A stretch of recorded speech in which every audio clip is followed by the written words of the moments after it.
Ajatus, mikä mulle tuli tätä iltaa varten, on, että seuraatko Jeesusta?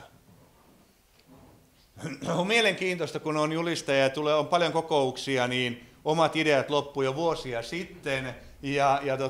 Täytyy rukouksessa aina odottaa, tai saa rukouksessa aina odottaa uusia aiheita. Koska mä haluan puhua jostakin uusista näkökulmista joka kerta. Ja tuli tämä ajatus juuri tästä, että seuraatko Jeesusta sen takia, että tänä aikana on niin paljon erilaisia auktoriteetteja, joita me voimme seurata. Te tiedätte, kuinka nuoriso seuraa sosiaalista mediaa tänä päivänä ja siellä olevia henkilöitä, jotka tekee mahdollisimman tyhmiä juttuja ja sitten siellä matkitaan ja toimitaan samalla tavalla ja siellä on niitä idoleja ja Raamattu varoittaa meitä Johanneksen kirjeessä, että lapsukaiset, varokaa epäjumalia. Me voidaan seurata niin monia eri, myöskin ihmisiä me voidaan seurata. Ja joku voi olla meille auktoriteetti, puoliso voi olla tai joku muu lähimmäinen. Ja kun me seuraamme jotakin tässä elämässä, niin me aina muutumme. Me muutumme aina pikkuhiljaa sen kuvan kaltaiseksi, jota me seuraamme, koska ihmiset on peilejä toinen toisilleen. Ja sen takia on niin tärkeää tässä, että oivaltaa, että ketä me ensisijaisesti seuraamme tässä elämässä. Kun me katsotaan Jeesusta täällä Matteuksen evankeliumissa luvussa 4, niin katsotaan, miten Jeesus kutsui opetuslapsia seuraamaan häntä.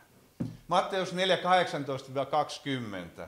Ja kulkiessaan Galilean järven rantaa hän näki 2 veljestä Simonin, jota kutsutaan Pietariksi, ja Andrea hänen veljensä heittämässä verkkoa järveen, sillä he olivat kalastajia. Ja hän sanoi heille, seuratkaa minua. Tämä seuratkaa on muuten semmoinen tekosana tai verbi, joka on presens muodossa, tarkoittaa seuratkaa koko ajan, tästä eteenpäin koko ajan jatkuvasti.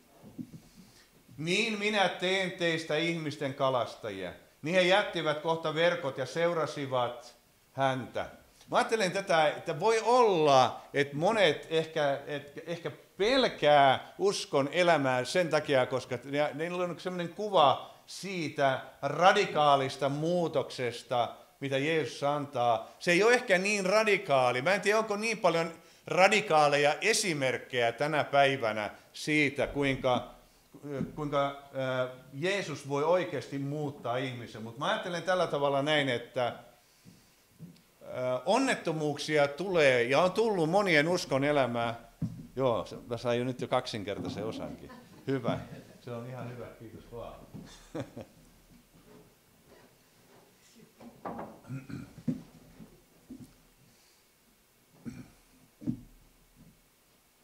Jos me ajattelemme sitä, että kuinka paljon ihmiset lähtee koko sydämesti seuraamaan Jeesusta heti uskoelämän alussa. Se on oikeastaan se ratkaiseva tekijä. Et jos ei koko sydämesti lähde seuraamaan, vaan ajattelee, että okei. Mä muistan itseni, kun Jumala kutsui mua ensimmäisen kerran oikein voimakkaasti. Mä opiskelin silloin Englannissa ja mulle tuli semmoinen valtava kaipuu. Ja toi helluntai-herätykseen Raamattuopisto oli Katinalassa silloin ja silloin oli telttakokoukset ja menin sinne ja siellä kysyttiin, kuka haluaa antaa elämänsä Jeesukselle ja minä nostin käden ja tiesin puolisydäminen ratkaisu. Mä tiesin siinä vaiheessa jo puolisydäminen ratkaisu. Eikö siitä tullut mitään? Ja tässäkin kun Jeesus kutsuu opetuslapsiaan, seuratkaa minua, niin minä teen teistä ihmisten kalastajia. Ja he jättivät kohta verkot ja seurasivat häntä. Eli he heittivät kaiken, mikä oli heille niin kuin tärkeää, heidän elinkeinonsa jätti sen taakse. No meidän ei kaikkien tarvitse olla näin radikaaleja. Jeesus valitsi tietyn joukon apostolit itselleen, joiden täytyi erottautua. Mutta mä uskon kuitenkin siihen, että jos me emme jätä taaksemme kaikkea sitä, mikä on niin kuin rakentanut meidän identiteettimme sellaiseksi, minkälainen se on tänä päivänä, ennen uskoon tuloa, ennen sitä, kun Jeesus saa rakentaa meidät, niin se on kuormana meille koko aika.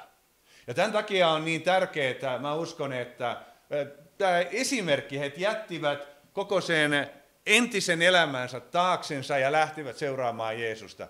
Mä uskon, että jokainen meistä, jos me nähtäisiin hetken aikaa, ajattele, jos meille tapahtuisi samalla lailla kuin Paavalille. Meidät temmattaisiin yhtäkkiä 3. taivaaseen. Me saataisiin olla siellä 15 minuuttia. Luuletko, että loppuelämässä olisi erilainen kuin nyt? Se voisi olla erilainen, mutta se ei välttämättä ole, jos olet jo antautunut hänelle koko sydämisesti. Mutta kun me nähtäisiin se, että mihin me oikeasti ollaan matkalla, niin varmasti se muuttaisi meidät. Muistan vuonna 1998, kun mä paastosin pari viikkoa ja mä heräsin eräänä aamuna, mä olen kertonut aikaisemminkin, se oli niin radikaali juttu, kun mä heräsin aamulla ja avasin silmäni, niin mä näin Tuonelaa. Mutta ei voi olla totta, että mitä nyt on tapahtunut, onko mä ollut liian kauan paastolla.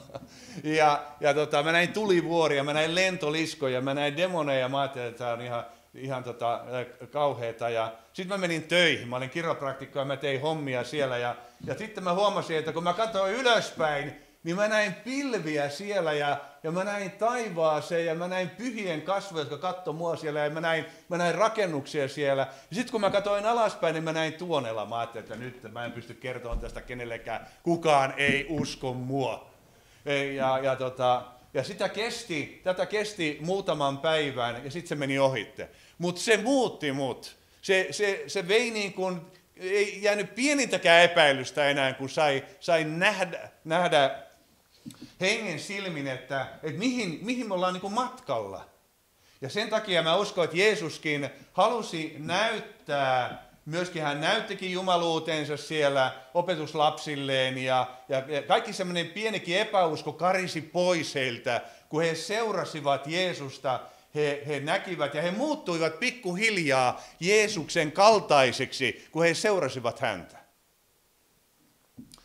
Ja sen takia mä ajattelen, niin kuin Paavali oli myöskin hyvin radikaali, ja mä ajattelen, että tämä on meidän elämällemme semmoinen niin kuin onnellisuuden tae. Filippiläiskirjeessä hän kirjoittaa näin 13, veljet, vielä minä en katso sitä voittaneeni, eli voittopalkintoa, perille pääsyä, vaan yhden minä teen unohtaen sen, mikä on takana, ja kurottautuen sitä kohti, mikä on edessäpäin. Minä riennän kohti päämäärää, voittopalkintoa, johon Jumala on minut taivaallisella kutsumisella kutsunut, Kristuksessa, Jeesuksessa. Olkoon siis meillä niin monta kuin meitä on täydellistä tämä mieli. Eli tämän kaltainen asenne ja tällainen mieli, että hei, tämä on vaan väliaikaista. Tämä ei ole itse asiassa Raamatun mukaan edes todellista elämää, mitä me eletään. Että todellinen elämä on vasta rajan takana. Tämä on vaan varjo. Tämä ei ole todellista elämää. Ja usein tämä onkin kärsimystä ja vaikeuksia ja ongelmia ja sitä, että vihollinen yrittää hämätä meitä monella tavalla ja yrittää masentaa meitä ja viedä meitä harhaan. Ja sen takia mä ajattelen, että tämä on niin tärkeä aihe miettiä sitä, että ketä me seuraamme, kenen kanssa me vietämme aikaa. Onko se seura, missä me olemme, rakentaako se meitä hengellisesti vai pyrkiikö se varastamaan meiltä asioita koko aika ja tuomaan meille jotakin muuta sellaista, joka vie meitä pois siitä päämäärästä, minkä Jumala on meille antanut. Tämmöisiä ajatuksia mulla on noussut, kun mä oon miettinyt tätä, että kun Jeesus sanoi, seuratkaa minua, niin minä teen teistä ihmisten kalastajia. Ja mä ajattelin sitä, että mihin me seuraamme Jeesusta. Ensin Jeesus antoi esimerkki, hän meni Jordanille ja Jordanilla hänet kastettiin. Häntä ei olisi tarvinnut sinänsä kastaa, mutta se oli sijaiskaste meidän puolestamme. Hänet kastettiin kuoleman virtaan. Ja tämä on mielenkiintoinen tapahtuma täällä. Samalla Jeesus tunnusti Johannekseen auktoriteetin ja sen, että Johannes oli Jumalan valtuuttama mies. Ja Johannes esteleekin Jeesusta ja sanoo, mun tarvitsisi saada sinulta kastia ja sinä tulet minun tyköni.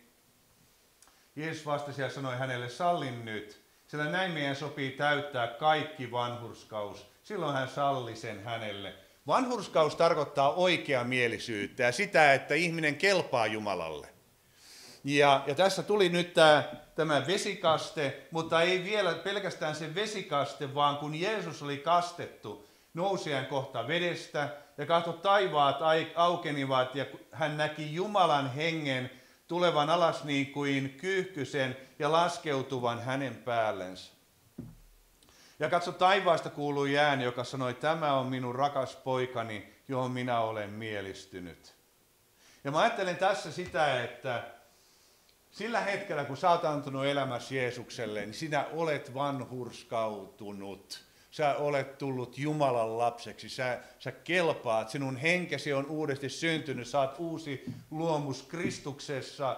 Vanha on kadonnut, uusi on sijaan tullut. Ja silti Jeesus sanoi, että kun hän meni vesikasteelle, niin näin täytetään kaikki vanhurskaus. Ja sitten vielä, kun tuli Jumalan tuli hänen ylleen, niin sekin liittyy siihen, että täytetään kaikki vanhurskaus. Mitä tämä voisi tarkoittaa meidän elämässä? Mä ajattelen, että se tarkoittaa sitä, että kun Jumalan voima tänä iltana esimerkiksi laskeutuu sun ylläs, ja kun Jumalan voima saa lepää meidän yllämme, niin silloin täyttyy kaikki vanhurskaus. Se tarkoittaa niin kuin elämän vanhurskautta. Se tarkoittaa sitä, että meidän ajatuksemme pysyy levossa ja rauhassa. Meidän tunteemme pysyy levossa ja rauhassa, kun Jumalan läsnäolo lepää meidän yllämme. Kaipaatko muuten tällaista?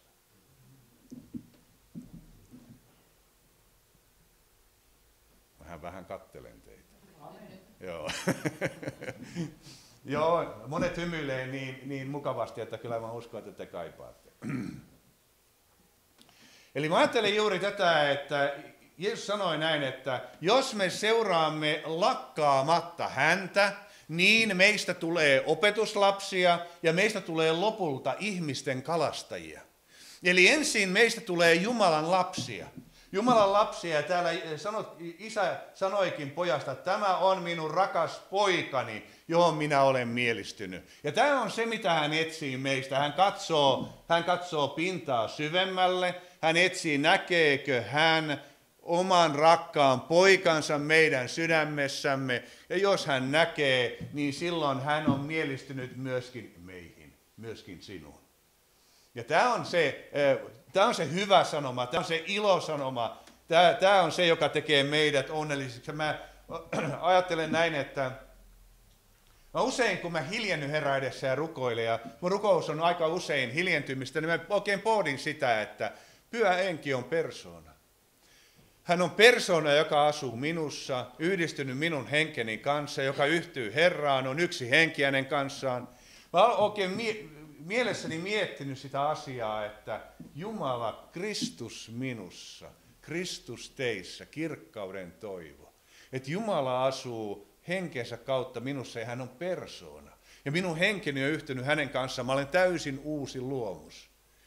Ja ensimmäisessä Joonaksen kirjassa sanotaankin näin, että vastauskoon tulleelle ja nuorelle uskovalle numero 1, kaikkein tärkein asia on oppia tämä, että sinä olet saanut kaikki syntisi anteeksi.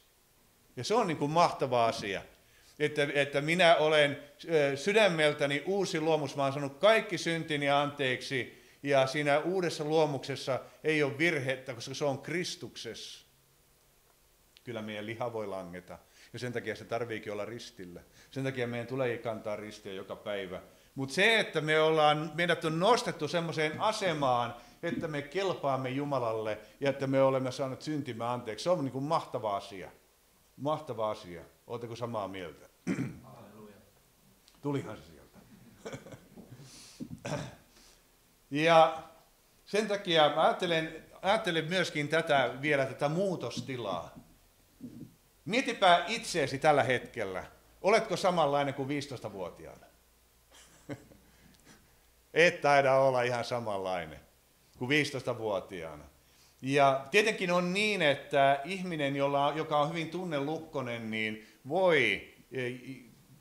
voi tipahtaa 15-vuotiaan tasolle joissakin tilanteissa, kun joku tekijä laukaisee hänessä sen tunnelukon, niin hänen käytöksensä voi tipahtaa sinne 15-vuotiaan tasolle, mutta kun me elämme tätä elämää ja me seuraamme jotakin, niin me muutumme saman kuvan kaltaiseksi kuin se, mitä me seuraamme.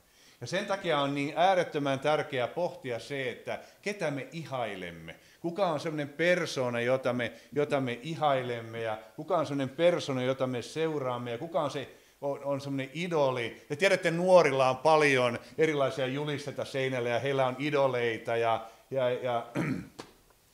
muista eräs henkilö aikoinaan meni käymään tuolla jossakin F1-kisoissa, nyt mä puhun miehille, naisten ei tarvitse kuunnella tämmöisiä juttuja ollenkaan, niin siellä kun tuli Ferrari paikalle, F1, ne italialaiset, ne meni siihen, kumartui siihen asfalttiin ja suuteli asfalttia siitä kohtaa, missä oli Ferrari mennyt. Ajatelkaa, että ihmiset palvoo tällaisia asioita. Sehän oli ihan siis puhdasta palvontaa. Suutelee asfalttia, missä on joku Formula 1 mennyt.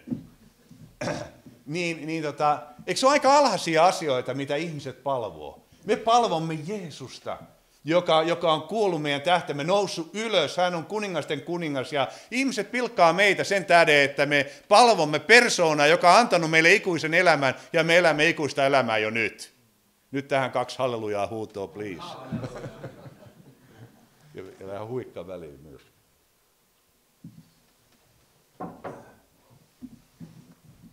Ja sen takia on niin kuin tärkeää pohtia päivittäin itse asiassa sitä, että kun me emme elä tyhjiössä, kukaan meistä ei elä tyhjiössä. Meihin vaikuttaa erilaiset voimat koko aika. Ne manipuloi meitä, maailma vaikuttaa meihin ja sielun vihollinen vaikuttaa. Uskotko muuten, että on olemassa semmoinen kuin sielun vihollinen?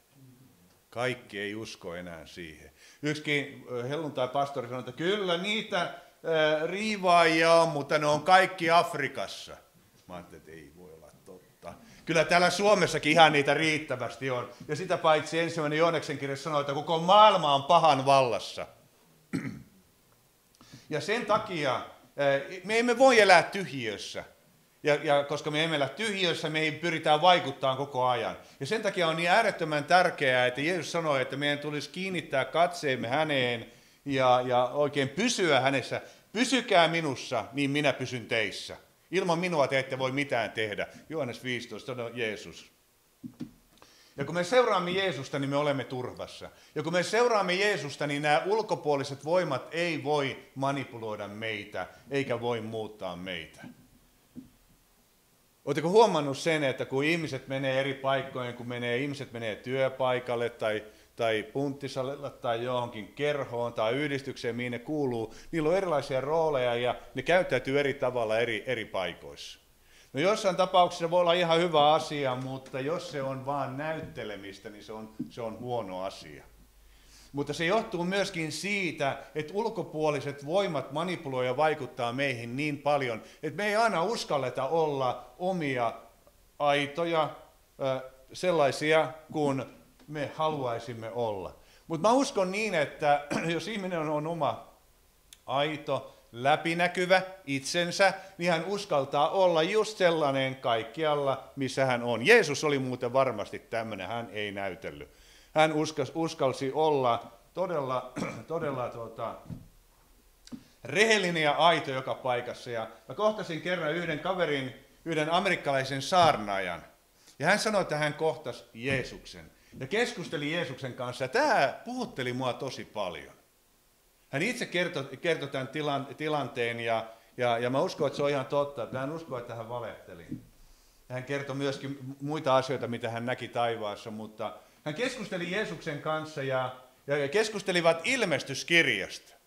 Ja siinä Jeesus sanoi, että kun hän puhui näille 7 Vähä-Aasian seurakunnan enkeleille, niin hän puhui näistä enkeleistä, niin tämä pastori sanoi, että hei, että Jeesus, että kuulee, että oletko hän pikkusen erehtynyt, että ei näe enkeleitä, se sana on apostello tai joku vastaavaa, se tarkoittaa lähettilästä. Niin Jeesuksen lempeät kasvot muuttu salaman nopeasti ankariksi ja sanoi, että minä olen kirjoituttanut tämän raamatun, enkö minä tiedä, mitä siinä lukee ja mitä se tarkoittaa. Mä ajattelin, että ei Jeesukselle mennä väittelemään vastaan. Että Jeesus, sä oot muuten vähän väärässä nyt. Ei mennä. Mä uskon, että pastori sai kyllä opetuksen siinä. että Jeesus ei ole koskaan väärässä. Hän ei ole koskaan väärässä myöskään meidän elämässämme.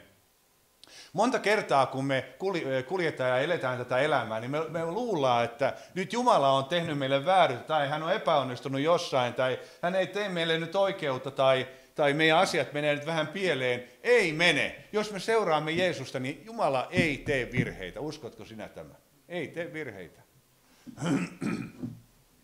Me tehdään usein virheitä, ja mä ajattelen juuri tätä Efesolaiskirjeen lukua 6. Täällä sanotaan näin, että pukekaa yllenne Jumalan koko sota-asu, voidakseni kestää perkeleen kavalat juonet. Sillä meillä ei ole taistelu verta ja lihaa vastaan, vaan hallituksia vastaan, valtoja vastaan, tässä pimeydessä hallitsevia maailmanvaltijoita vastaan, pahuuden henkiolentoja vastaan taivaan avaruuksissa. Oletko pohtinut, mitä tämä tarkoittaa? Meillä ei ole taistelu verta ja lihaa vastaan. Useimmiten opetetaan, että meillä ei ole taistelu toinen toisiamme vastaan, lähimmäisemme vastaan, mutta mä liitän tähän myös itseni. Että mulla ei ole taistelu myöskään omaa lihaani vastaan, vaan vihollinen pyrkii innoittamaan, se pyrkii tuomaan käyttövoimaa mun lihaani.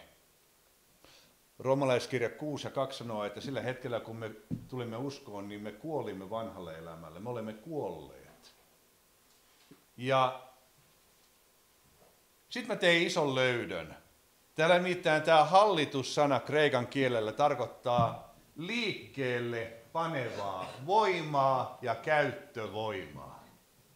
Toisin sanoen, vihollinen, jos me päästämme vihollisen lähelle itseämme, niin se synnyttää meissä halua ja intoa ja voimaa kapinoida Jumalaa vastaan ja semmoista kaipausta päästä ja palata takaisin siihen elämään, missä me olimme ennen uskon tuloa.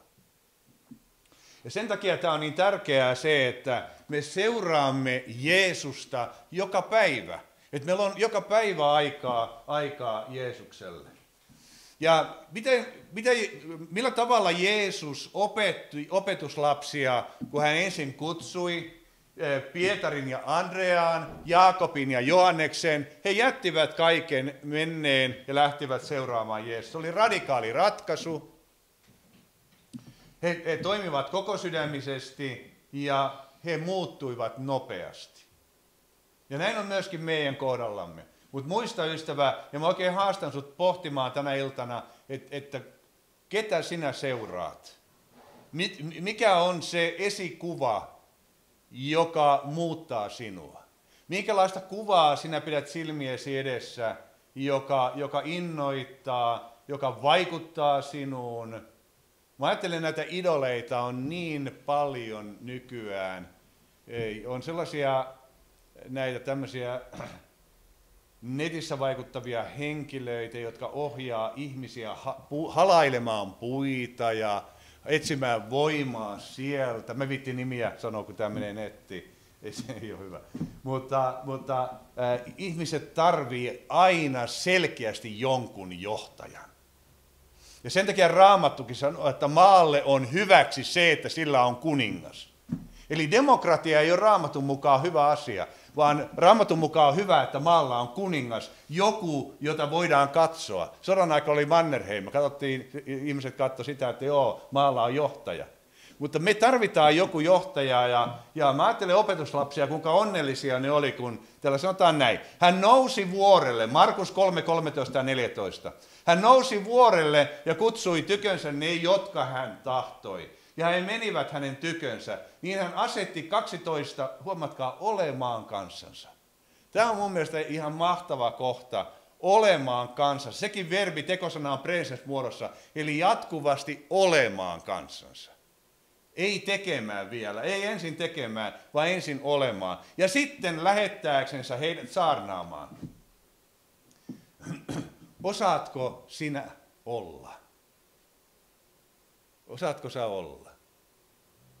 Kaikki ei osaa olla. Te muistatte Maria ja Martan tapauksen. Marta ei osannut olla. hänen täytyy tehdä koko aika, hänen täytyy puuhastella koko aika. Maria osasi olla Jeesuksen jalkojen juuressa. Hän osasi olla, hän osasi kuunnella. Jeesus sanoi, Maria on valinnut hyvän osan, sitä ei oteta häneltä pois. Mutta Jumala opetti mua myöskin heti uskoelämän alussa olemaan. Ja se oli tosi vaikeaa. Nimittäin kun Jumala vie meidät olemaan kansansa, niin silloin me joudumme olemaan itsemme kanssa. Ja mikä sen vaikeampaa kuin olla itsensä kanssa, kun ensimmäistä kertaa elämässään hiljentyy kuuntelemaan omia ajatuksiaan ja huomaa, että ei pysty hallitsemaan ajatuksiansa yhtään. Ajatukset laukkas joka suuntaan. Mä ajattelin, että eihän tästä tule yhtään mitään, että mä osaan olla. Mä osaan olla hiljaisuudessa. Mä en osaa hiljentyä Herran edessä. Hiljenny Herran edessä ja odota häntä. Olla vaan siinä Jumalan kanssa. Kyllähän ihmiset osaa olla sosiaalisen median kanssa ja television kanssa ja nettipäätteen kanssa, mutta että osaa olla itsensä kanssa. Niin siinä onkin tekemistä, ja varsinkin tänä aikana niin se voi olla tosi vaikeaa. Mä näin kerran unen. Heti kun mä olin tullut uskoon, muutaman vuosi sen jälkeen mä näin unen. Oli semmoinen pitkä valkea seinä ja siinä seinällä oli kultainen oksa ja siellä oli sitten kullavärinen pikkulintu lauleskeli ja sitten siellä oli monta ihmistä, jotka makas sängyillä ja niillä oli jalat sitä seinää vasten. Ja semmoinen valkopukunen mies, vaaleat hiukset, valkoinen parta seisoi siinä ja minä ihmettelin siinä, että mitä nämä tässä, ja miksi nämä nukkuu sillä, että niillä on jalat seinää vasten. Mutta tämä mies opetti mua ja sanoi tällä tavalla näin, että ihmiselle on erittäin tärkeää ja ihminen on luotu sellaiseksi, että hänen täytyy välillä hiljentyä Jumalan edessä. Näin hän puhui mulle. Ja mä katselin sitä tilannetta ja mä katselin sitä lintua ja kultaisella oksalla. Mä ajattelin, että hei, nämä pikkulinnut vie ja tuo sanomia Jumalalta ja vie sanomia Jumalalta ja tuo pikkulinnut siinä. Tämmöisen selityksen mä sain siitä. Mutta se opetti mua todella paljon, että miksi ihmisellä on niin paljon levottomuutta, miksi on niin paljon neuropsykologisia ongelmia. Juuri luin erään psykiatrin ajatuksia siitä, että miksi on niin paljon ADHD:tä, miksi on niin paljon levottomuutta, ADD:tä ja tällaisia diagnooseja tänä päivänä. Sen tähden, koska ihmiset ei rauhoitu hetkeksikään. Ihan sen takia. Vaan että jatkuvaa informaatiotulvaa, musiikkia ja kuvaviestintää, jopa ennen nukkumistakin, jos yöllä herää, niin taas kännykkä heti siihen. Tiedättekö, saarnaajan tehtävä on aiheuttaa pahaa mieltä kuulijoille. No, se oli välihuomautus, jotta me voisimme tehdä parannusta. Eli tämä ajatus siitä juuri, että hiljaisuus parantaa sinut. Hiljaisuus parantaa sinut. Kun sä menet ja opit olemaan hiljaa Herran edessä, viettämään aikaa siellä, niin hiljaisuudessa tulee alitajunta esiin.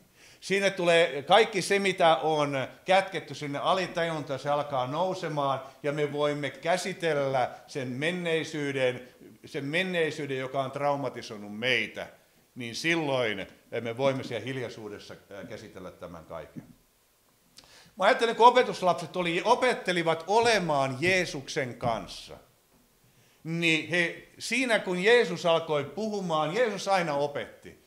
Jeesus ei puhunut mitään turhia juttuja siellä, ei sanonut, että pojat keskustellaan nyt vaikka pilkkimisestä tai josta, ei, vaan ne puhui, Jeesus opetti sanaa. Ja opetuslapset tiedosti oman uuden asemansa Kristuksessa, Jeesus opetti sen heille, Jeesus opetti heille ja näytti heidän kutsunsa. Tämä on teidän kutsunne, teidät on kutsuttu olemaan apostoleita ja mä tulen lähettämään teidät ja he löysivät elämän tarkoituksen.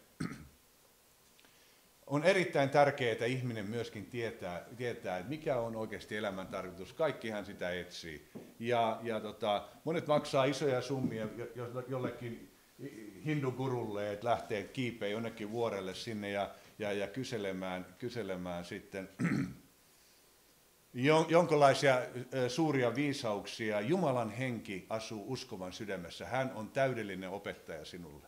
Ja jos me löydämme hiljaisuuden, me löydämme täydellisen yhteyden itseemme ja Jumalan henkeen. Kun löydät täydellisen yhteyden itseesi, niin löydät myöskin yhteyden Jumalan henkeen, joka asuu sinussa. Ja mä uskon, että elämän tarkoitus on nimenomaan se, että Jumala saa luoda meidät uudesti, hän saa auttaa meitä henkensä kautta löytämään yhteyden itseemme, että me voidaan ottaa Jumalalta vastaan rakkautta ja välittää sitä muille.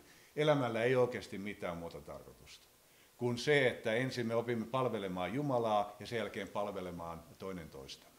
Välittämään sitä rakkautta.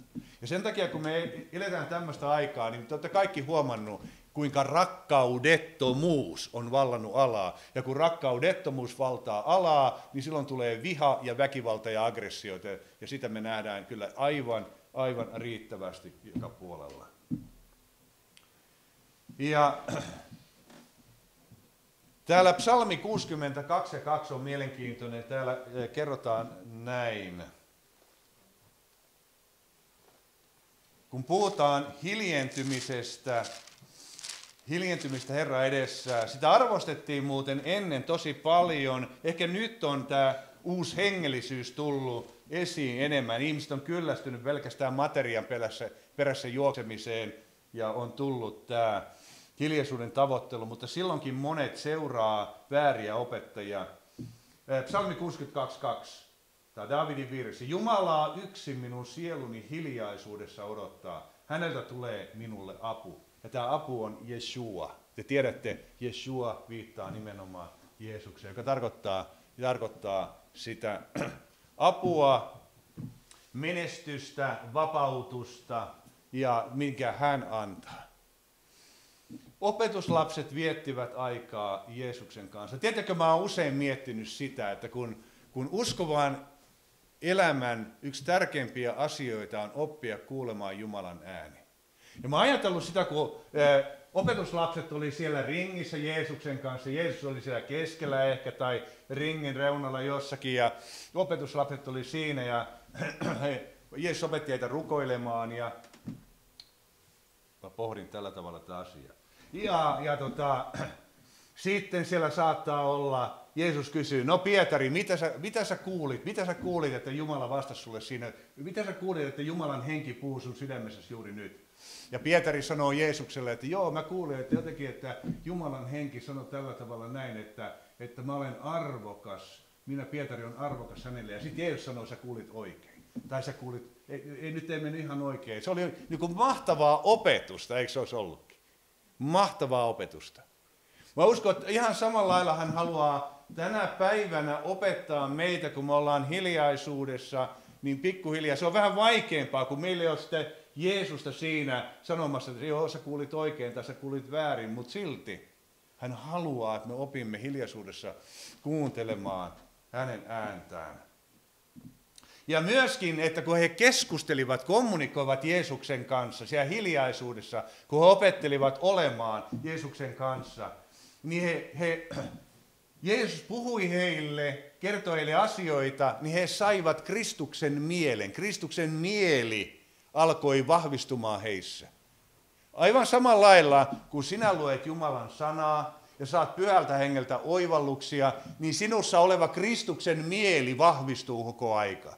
Ja se lihan mieli heikkenee koko aika. Eli meteli vähenee mielessä. Meteli vähenee. Ja ajatusmeteli vähenee ja ajatus saa pikkuhiljaa kuriin. Eli tähän Jumala haluaa koko aika viedä meitä. Ja mä ajattelen myöskin, kun he seurasivat Jeesusta, niin he myöskin oppivat käyttäytymään samalla tavalla kuin Jeesus. He näkivät, miten Jeesus reagoi eri tilanteissa. Tämän takia, ystävät, nyt tarvitaankin sitä, että uskovia, jotka ovat ikään kuin esikuvia.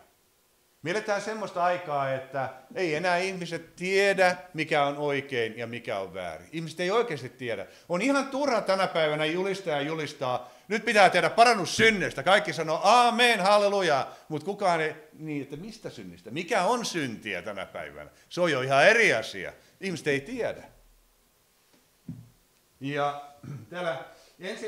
Timoteuskirje ja 4:12 täällä sanotaan näin. Paavali kirjoittaa Timoteukselle, älköön kukaan nuoruuttasi katsoko ylemmä.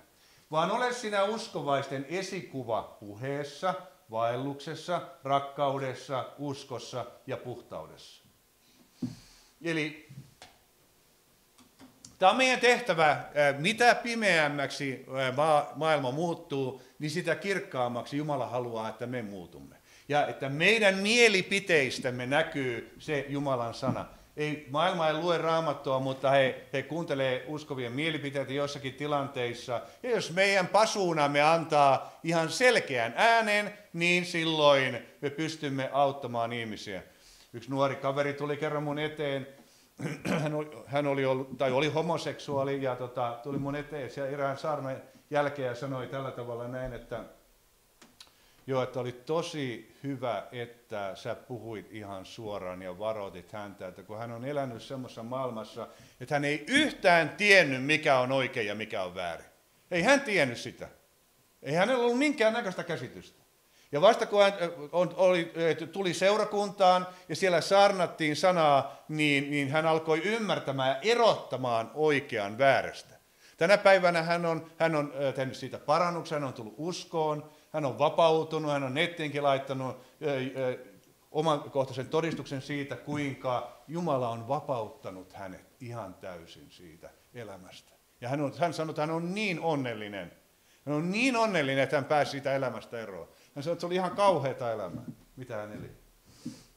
Ja Psalmi 26:5 sanoo näin, minä vihaan pahojen seuraa, enkä istu jumalattomien parissa.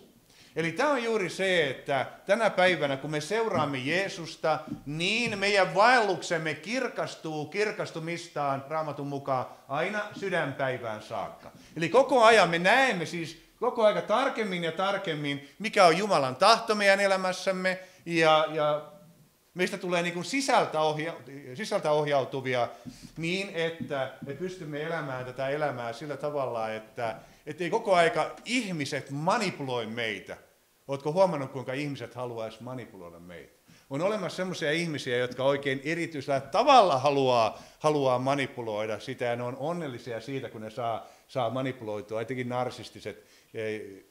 narsistiset piirteet omaavat ihmiset niin pyrkii siihen manipuloimaan muita ja saamaan muita elämään oman tahtonsa mukaan. Mutta kun sä seuraat Jeesusta, niin sä et silloin kumartele joka suuntaan, vaan kun me kumarramme Jeesuksen suuntaan, niin me silloin pyllistämme maailman suuntaan, eikö niin? Tämä on ihan hyvä suunta. Joo.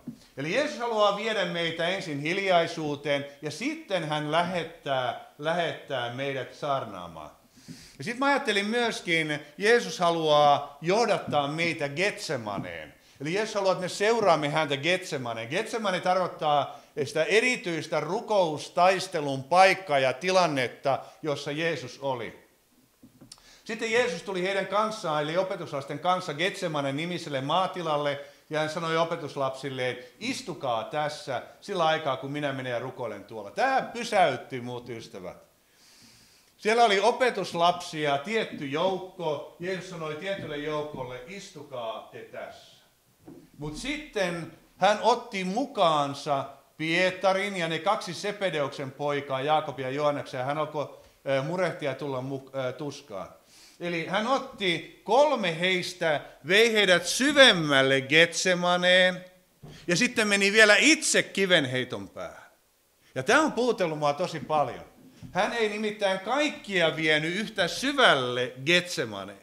Getsemane tarkoittaa öljynpuristinta, tarkoittaa siis siihen paineeseen ja ahdistukseen, mitä vihollinen pyrkii tuomaan silloin, kun me oikeasti saamme rukouskuormia Jumalalta. Oletko saanut rukoustaakkoja Jumalalta, niin tiedät mitä se on, kun tulee kuorma ja sä et pääse sitä kuormasta eroon ennen kuin sä rukoilet läpimurron. Ja kun sä oot rukoillut läpimurron, siinä se kuorma otetaan pois. Tämä kuvaa Getsemanea. Jeesus sanoi Pietarille ja Jaakobille ja Johannekselle, minun sieluni on syvästi murheellinen kuolemaan asti, olkaa tässä ja valvokaa minun kanssani. Ja hän meni vähän edemmäksi, lankesi kasvoille ja rukoili sanoen, isäni jos mahdollista on, niin menköön minulta pois tämä malja, ei kuitenkaan niin kuin minä tahdon, vaan niin kuin sinä. Eli Jumala tietää, että minkä verran henkistä ja hengellistä kuormaa me voimme ottaa vastaan. Eli suurimman joukon opetuslapsia hän sanoi, että istukaa tässä näin ja odottakaa tässä. Mutta hän otti Pietarin, Jaakobin ja Johanneksen ja vei syvemmälle. Hän odotti heiltä enemmän. Ja usein hän otti heidät mukaan, vei heidät kirkastusvuorelle, te muistatte, ja tilanteisiin, joissa hän paransi sairaita. Elikkä olkaa tässä ja valvokaa minun kanssani.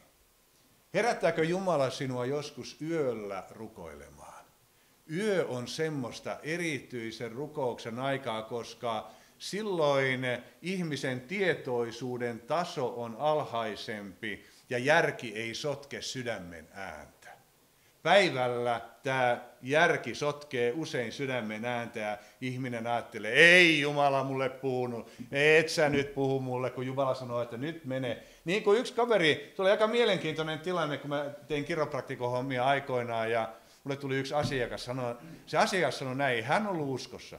Hän sanoi mulle näin, että hei, hänelle tapahtui ihan outo juttu. Hän alkoi kertomaan, että hän oli ajamassa autoa ja yhtäkkiä hänelle sanoi ääni, mene tohon vieressä olevaan talon pihalle nyt heti. Hän ajattelee, että ei tämä mulle, mitä tämä on, että ikinä tuommoista ole mitään kuulla. Hän ajoi ohitte. Ääni sanoi uudestaan, käänny takaisin ja mene siihen pihalle, juuri nyt oli talvi. No hän ajattelee, että no kai tässä nyt sitten täytyy totella, vaikka hän ei yhtään tiedä mitä tapahtuu. Hän kääntyi, ajoi pihalle, niin siellä pihalla lumihangessa makaa mies. Ja hän menee sen miehen luo ja se oli saanut sairaskohtauksen ja hän nostaa sen miehen pystyyn ja vie sinne taloon sisälle ja se olisi voinut kuolla siihen. Ajatelkaa, uskomaton ihminen kuuli oman tunnon äänen. Eli Jumala voi puhua uskomattomalle ihmisellekin, saati sitten sinulle. Käänny siihen naapurin puoleen ja sano, että sinä voit kuulla Jumalan äänen. Sinä voit kuulla Jumalan äänen. Se on ihan selvä asia, kuule. Ja on tärkeä asia, ja mä oon rukoillut myöskin monta kertaa sitä, että Herra, kun mä ajan tuolla pimeässä ja mä näen, että siellä on auto tien vieressä, niin puhu mulle, auta mua. Mä kerran pysähdyin ja siellä oli hätävilkku päällä ja mä menin kysymään, onko jotain hätää. Hän sanoi, että ei ole, että asiat on jo hoidossa. Mutta mä ajattelin sitä, että en mä haluaisi ajaa kenenkään ohi, jos joku on oikeasti saanut vaikka sydänkohtauksen ja ajanut tien vieren siihen. Nyt mä sanon, että Herra, puhu mulle, että mä en vaan aja ohi. Koska te olette kaikki kuullut niitä tapahtumia nykyaikana, kun ihmiset näkee jonkun tilanteen, joku makaa maassa, niin ei ne mene edes auttamaan, ne ottaa kuvia siitä ja lähettää tuonne nettiin sitä. Eikä mene auttamaan. Eli on niin tärkeää, että kun me seuraamme Jeesusta, niin me emme kävele tuommoisten tilaisuuksien ohitse. Me emme kävele, vaan silloin me reagoimme siihen ja silloin me pystymme auttamaan ihmisiä. Eli Jumala haluaa antaa meille rukouskuormia, ja täällä roomalaiskirjeessä 8:20 täällä sanotaan näin, että samoin myöskin 8:26. Samoin myös henki auttaa meidän heikkouttamme, sillä me emme tiedä, mitä meidän pitää rukoilemaan niin kuin rukoilla tulisi, mutta henki itse rukoilee meidän puolestamme sanomattomilla huokauksilla. Eli Jumalan henki rukoilee sinussa koko aika. Ja nyt kuuntelepa tarkasti. Te muistatte Hesekielin kirjassa, Hesekiel 47, profeetta siirtyi 4 vaiheessa virtaan. Lopulta hän pääsi uimavesiin ja virta vei hänet. Muistatteko tämän? Virta vei häntä. Okei. Henki rukoilee sinussa koko ajan. Hengen virta virtaa sinusta koko ajan. Ja jos sinä pääset siirtymään hengessä tähän rukousvirtaan, niin sinäkin liikut silloin hengessä ja rukoilet Jumalan tahdon mukaan. Koska Jumala on henki, ja jotka häntä rukoilevat, heidän tulee rukoilla hengessä ja totuudessa. Tiedätkö, että uskova voi rukoilla myöskin lihassa, ja niihin rukouksiin ei välttämättä ollenkaan vastata. Ne voi olla tuommoisia tavanomaisia, uskonnollisia rukouksia. Kiitos Jeesus, siunaa naapurin kultakalaa, ja kiitos, se oli vitsi. Toivottavasti kukaan ei loukkaa. Mutta tarkoitan sitä, että meillä voi olla rukouslistoja ja me ollaan itsekin kyllästytty niihin listoihin jo. Mutta kun sä pääset rukousvirrassa sinne uimavesiin, että Jumalan henki vie sua, niin se on vasta todella mielenkiintoista elämää. Sä rukoilet hengessä ja totuudessa. Ja tämän takia tähän niin ikään kuin viittaa tämä syvemmälle Getsemaneen. Jeesus itse meni kaikkein syvimmälle. Kukaan ei olisi voinut, ei edes Pietari, eikä Jaakob, eikä Johannes pystynyt kantamaan sitä kuormaa, mutta Jeesus halusi, että olkaa tässä ja valvokaa minun kanssani. Eli mä vielä kertaa, ystävä, sä meet kotiin ja sä hiljennyt, meet kotiin ja hiljennyt Herran edessä, niin sinä valvot Jeesuksen kanssa. Sä valvot Jeesuksen kanssa silloin. Jeesus asuu sinun sydämessäsi Pyhän Hengen kautta. Sä valvot Jeesuksen kanssa ja sä rukoilet Jeesuksen kanssa. Ja kun sä pääset uppoutumaan syvälle siihen rukousyhteyteen, niin Jeesus jakaa niitä rukouskuormia sinun kanssasi ja vastauksia tulee. Vastauksia tulee. Eli se on niin tärkeää, että pääsee siihen, mutta tarvitaan se läpimurtava rukous. Ja Jeesus joutui 3 kertaa rukoilemaan, vihollinen hyökkäsi ja hän tuli välillä aina katsomaan, kuinka pojat pärjää. No te muistatte, kuinka pojat pärjäsi? Ne nukku. Pietari, Jaakob ja Johannes, ne nukku, ne oli syönyt hyvän aterian ja juonut vähän viiniä, pikkusen viiniäkin siinä. Ja oli niin mukavaa olla siinä levätä, he nukkuu. Ei hyvä juttu. Nimittäin Jeesus olisi halunnut, että he taistelee hänen kanssaan, jakaa sitä kuormaa, mikä hänellä oli, mutta he eivät pystyneet siihen. He eivät pystyneet siihen. Sen takia, ystävä, mä kehotan meitä kaikkia, mennään syvemmälle Getsemaneen, mennään syvempään rukousyhteyteen Herran kanssa. Pyritään pääsemään siihen rukouksen virtaan, että sä hengessä pystyt ottamaan vastaan sanomia ja me harjoitellaan tätä tänä iltana. Me treenataan tätä tänä iltana. Sovitaanko näin? Joo, sovitaan. Hyvä. Joo. Ja sitten vielä ajatus tässä, että seuraa Jeesusta Golgatalle. Ja kantaen itse omaa ristiänsä, hän meni ulos niin sanotulle pääkallon paikalle, jota kutsutaan hebrean kielellä Golgataksi. Ja sitten me ajatellaan, hän kantoi itse omaa ristiänsä jonkun aikaa, mutta koska hänet oli ruoskittu ja hän oli menettänyt paljon verta, niin hän väsyi. Ja viedessään häntä pois he saivat käsinsä Simonin. Tämä on Luukas 23-26. Erään kyreneläisen, joka tuli vainiolta, ja hänen olalleen he panivat ristin kannettavaksi Jeesuksen jäljessä. Eli Simon kantoi ristiä ja seurasi Jeesusta. Ja mä ajattelen, että Jumala haluaa tätä myös meiltä. Kerran me tehtiin teetupatyötä Hämeenlinnassa ja sieltä tuli yksi kaveri, amerikkalainen kaveri ja hänellä oli risti. Hän oli kantanut ympäri Eurooppaa sitä ristiä ja se oli ihan täyskokoinen risti.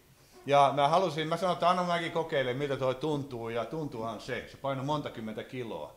Se oli hauska, siellä oli rullaluistimme pyörä sillä perässä, että se ei kulunut. Hän kantoi sitä eri puolella ja kiinnitti huomiota, kyllä varmasti ihmisten huomio kiinnittyi häneen. Mutta tämä pointti on tässä se, että jos me otamme joka päivä ristimme ja seuraamme Jeesusta, niin meillä ei ole muita kuormia. Me kannamme vain sitä kuormaa, minkä Jeesus on meille antanut, ja me ei tarvitse pohtia ja murehtia muista kuormista silloin. Ja hänen kuormansa on keveä, koska siihen tulee se armon antama voima. Et jos me murehditaan muista asioista kuin se, mitä Jeesus on antanut, niin me emme välttämättä saa siihen voimaa. Ootko huomannut? Ihminen voi murehtia ja väsyä, uupua.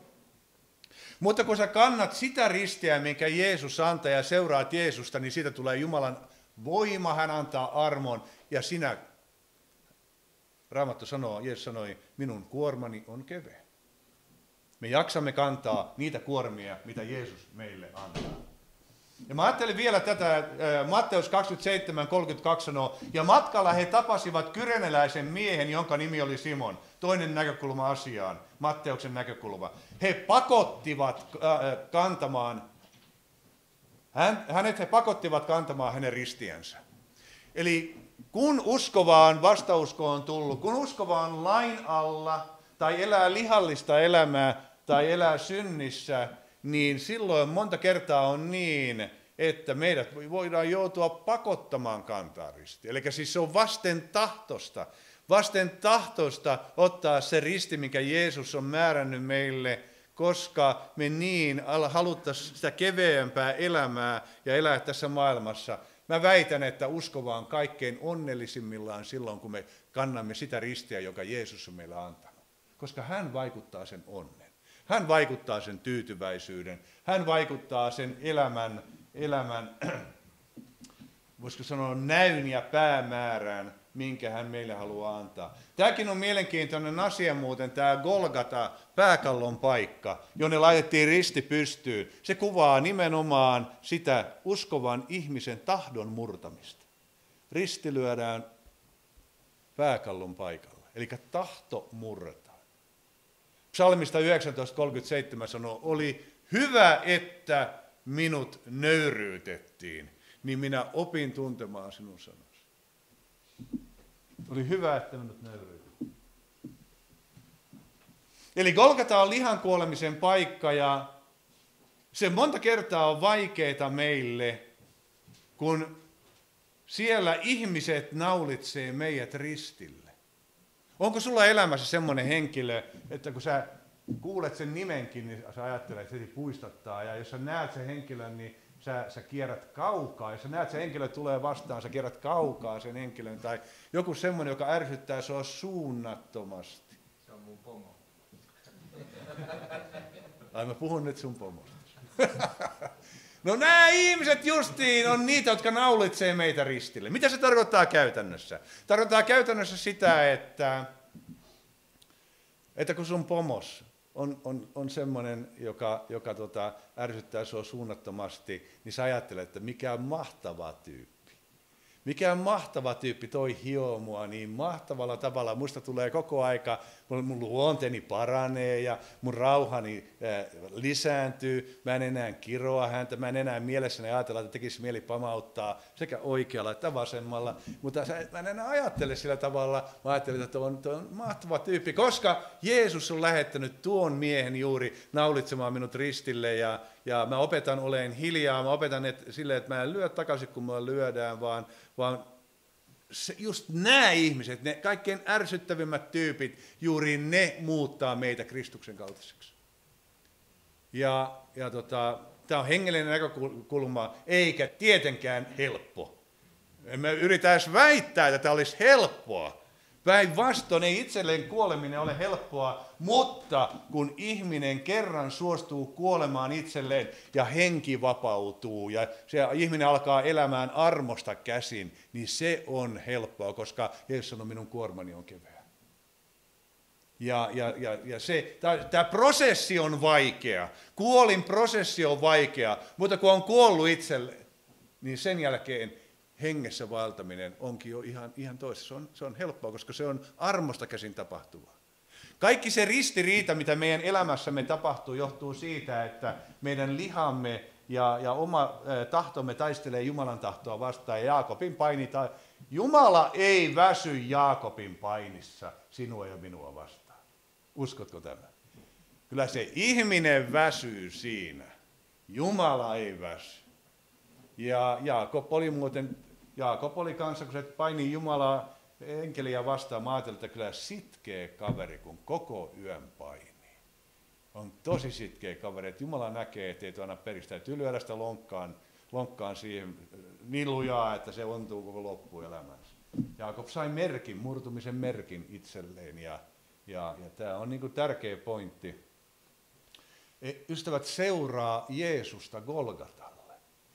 Seurataan Jeesusta Golgatalle.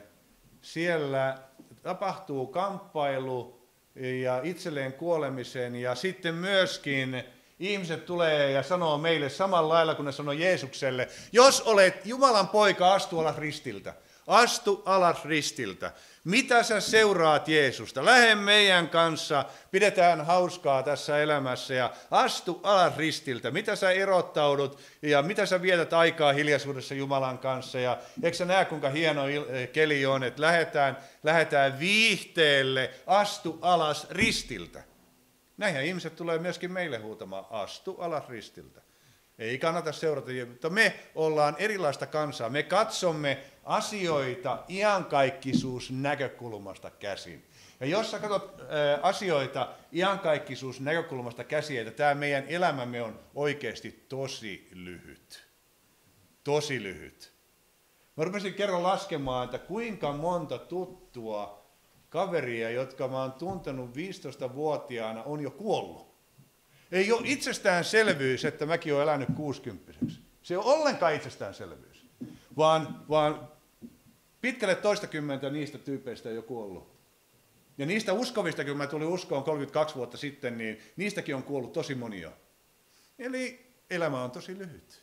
Sen takia mä itse olen tehnyt sellaisen päätöksen, että mä katson asioita iankaikkisuusnäkökulmasta, ja jos on vaikeaa, jos on ongelmia, ja jos Jumala ei paranna jotain sairautta tai näin, niin mä ajattelen, että ehkä se on kuitenkin parempi kärsiä vähän aikaa ja olla terve ikuisesti, kuin se, että olla terve vähän aikaa ja kärsiä ikuisesti. Ja sen takia mä ajattelen, että kannattaa seurata Jeesusta Golgatalle. Ja viimeinen pointti on tämä, jos me seuraamme Jeesusta Golgatalle ja suostumme kuolemaan itsellemme, me seuraamme Jeesusta myöskin hengen vapauteen, voimaan ja menestykseen. Ja nyt mä en puhu siitä, että nyt saadaan paljon rahaa, vaan Jumalan valtakunnan menestykseen. Se on se menestys, mitä Jumala haluaa antaa. Ja Jeesus sanoi näin, että joka kuulee teitä, Luukas 10, 17-19, joka kuulee teitä, se kuulee minua. Ja joka hylkää teidät, hylkää minut. Mutta joka minut hylkää, hylkää hänet, joka on minut lähettänyt. Ajatelkaa, mikä auktoriteetti, minkä Jeesus antaa opetuslapsille. Joka kuulee teitä, se kuulee minua. Eli Jumala puhuu ja haluaa puhua sinun kauttasi. Profetian henki on Jeesuksen todistus. Joka hylkää teidät, hylkää minut. Jos me elämme oikeassa suhteessa Jumalaan nähden, niin meidän elämämme on äärimmäisen arvokasta. Koska me edustamme Kristusta ja me olemme Kristuksen käden jatke maan päällä silloin, Kristuksen käsi maan päällä. Niin ne 70 palasivat iloiten ja sanoivat, Herra, riivaajatkin ovat meille alamaiset sinun nimesi tähden. Silloin hän sanoi heille, minä näin saatanan lankeavan taivaasta niin kuin salaman. Katso, minä olen antanut teille vallan tallata käärmeitä ja skorpioneja ja kaikkea vihollisen voimaa, eikä mikään ole teitä vahingoittava. Tässä on mahtava auktoriteetti sen takia, että me tiedämme kaikki, kun me lähestymme lopun aikoja Herran päivää. Nyt on hyvin, hyvin mahdollista, ystävät, että psalmi 83 sota on alkanut Israelissa jo. Se on hyvin, hyvin mahdollista. Ja kun me näemme, että syvyyden kaivot avautuu, demoninen vaikutus lisääntyy, niin tämä on äärettömän tärkeää, että uskova tiedostaa oman asemansa Kristuksessa, että Jeesus sanoo, että minä olen antanut teille vallan tallata käärmeitä ja skorpioneja ja kaikkea vihollisen voimaa, eikä mikään ole teitä vahingoittava. Eli uskovan henki on suojattu. Sinun henkesi on nyt jo suojattu. Vihollinen ei pääse sinun henkeesi käsiksi millään. Sun henkesi on suojattu. Siellä, missä Jumalan henki on ja vaikuttaa, sinne ei vihollisella ole mitään mahdollisuutta. Vihollinen voi, jos uskova elää synnissä, ottaa kyllä lihasta otteen. Ja täällä vielä sanotaan roomalaiskirja 16.19. Paavali kirjoittaa roomalaisille, että onhan teidän kuuliaisuutenne tullut kaikkien tietoon. Sen tähden minä iloitsen teistä. Mutta minä tahtoisin teidän olevan viisaita hyvää, mutta taitamattomia pahaan. Ja seuraus tästä on se, että rauhan Jumala on pian musertava saatanan teidän jalkojenne alle. Herramme Jeesuksen Kristuksen armo olkoon teidän kanssanne. Eli jos me olemme viisaita hyvää, mutta taitamattomia pahaan, niin silloin me voimme tallata käärmeitä ja skorpionia ja kaikkea vihollisen voimaa.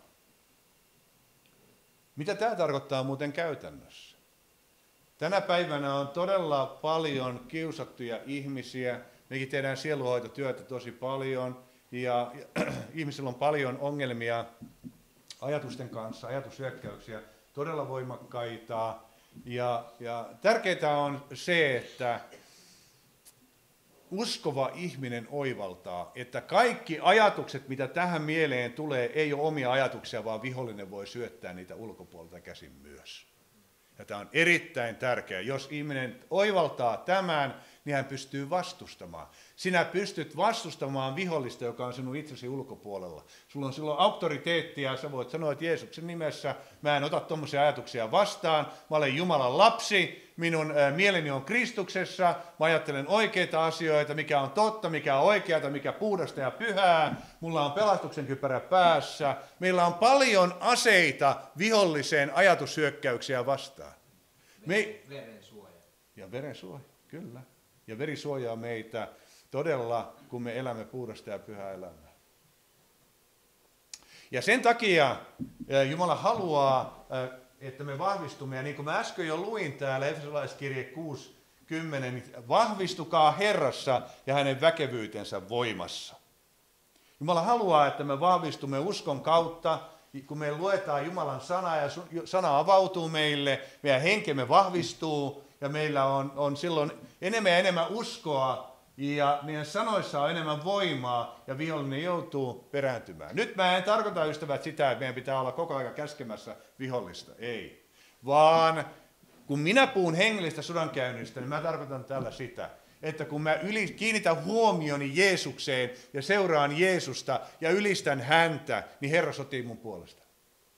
Totta kai, jos joku sarvipää ilmestyy mulle, niin kyllä mä silloin sanon, että lähden nyt menee Jeesuksen nimessä. No on se selvä asia. Mutta muussa tapauksessa mä kiinnitän huomioni Jeesukseen.